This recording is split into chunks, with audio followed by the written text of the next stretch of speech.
কেউ আপনাকে কষ্ট দিয়েছে, আপনাকে ছেড়ে চলে গিয়েছে। আপনি অনেক দিন পর্যন্ত তার সাথে কথা বলতেন, আজকে সে হঠাৎ করে আপনাকে ছেড়ে চলে গিয়েছে। আপনি অনেক কান্নাকাটি করছেন, কোনোভাবেই থাকতে পারছেন না। তার কথা বারবার আপনার মনে হচ্ছে, আর যখনই মনে হয় তখনই আপনার কলিজাটা চূর্ণ বিচূর্ণ হয়ে যাচ্ছে। আর মনে হয় আপনি তার কাছে চলে যান, তাকে ছাড়া কোনোভাবেই আপনি থাকতে পারছেন না। আপনি এই মুহূর্তে কি করবেন? দিনের পর দিন আপনি তার সাথে কথা বলে যাচ্ছেন, তার সাথে কত স্মৃতি, তার সাথে কত আনন্দময় সময়গুলো আমার কেটেছে।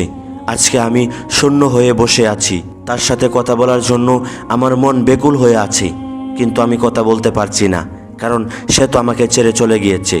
আপনি কোনো চিন্তা করবেন না, আপনি সবসময় পড়ুন আস্তাগফিরুল্লাহ আস্তাগফিরুল্লাহ, আর সবসময় পাঠ করুন লা হাওলা ওয়ালা কুওয়াতা ইল্লা বিল্লাহ।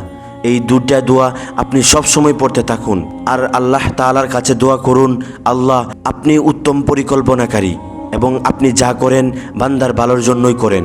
এবং দোয়া করুন আর ভাবুন আল্লাহ যা করেছে আমার জন্য ভালো করেছে, এর থেকে ভালো কিছু আল্লাহ তাআলা আমাকে দিবেন।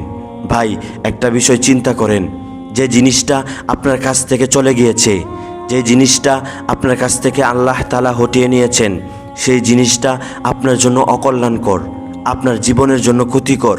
ভাই, আপনাকে যিনি সৃষ্টি করেছেন, যে মহান রব্বুল আলামিন, তিনি আপনার কখনো ক্ষতি চান না।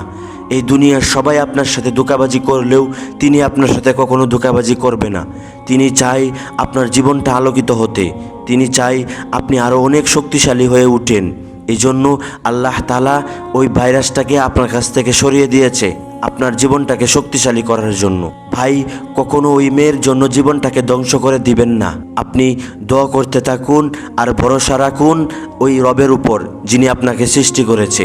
ইনশাআল্লাহ তিনি আপনাকে এত বেশি দান করবেন যা আপনি পেয়ে অনেক বেশি খুশি হয়ে যাবেন। আশা রাখুন অবশ্যই তিনি সব কিছুই ঠিক করে দিবেন ইনশাআল্লাহ।